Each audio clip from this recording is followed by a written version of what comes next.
નમસ્કાર મિત્રો, સફળતાના માર્ગમાં આપનું હાર્દિક સ્વાગત છે। એક સરસ મજાની વાર્તા લઈને આવ્યો તમારી સમક્ષ।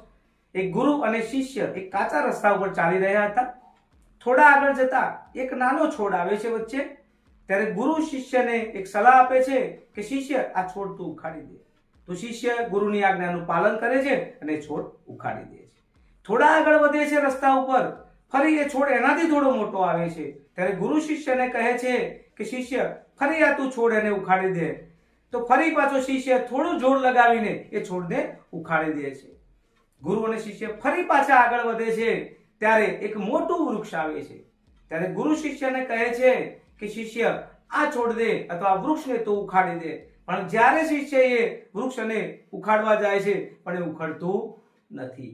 ત્યારે શિષ્ય ગુરુને પ્રશ્ન કરે છે કે ગુરુજી, આ વૃક્ષ તો ઉખડતું નથી, મારામાં એટલી તાકાત છે નહીં। ત્યારે ગુરુ કહે છે શિષ્ય, હું તને એ સમજાવવા માંગુ છું કે ખરાબ લોકો અથવા ખરાબ આદતોથી આપણે દૂર રહેવું જોઈએ। જો ખરાબ આદતોમાં તમે ભળી ગયા ધીરે ધીરે ધીરે તો એ તમારી અંદર આ વૃક્ષ જેવી એક જડ મજબૂત કરી નાખશે। તો ત્યારે તમે એ ખરાબ આદતોથી અથવા ખરાબ વ્યક્તિઓથી તમે ક્યારે પણ દૂર થઈ શકશો નહીં। તો મિત્રો, આ વાર્તાનો ભાવાર્થ એ છે, ખરાબ મિત્રો, ખરાબ આદતો અને ખરાબ લોકોથી તમે દૂર રહો અને જેમ બને એમ એનાથી તમે દૂર રહેવાનો પ્રયત્ન કરો, તો તમે તમારા જીવનમાં સફળ થઈ શકશો। તો મિત્રો ધન્યવાદ। આજની વાર્તા કેવી લાગી? સારી લાગી હોય લાઈક કરો, શેર કરો, સબસ્ક્રાઇબ કરો।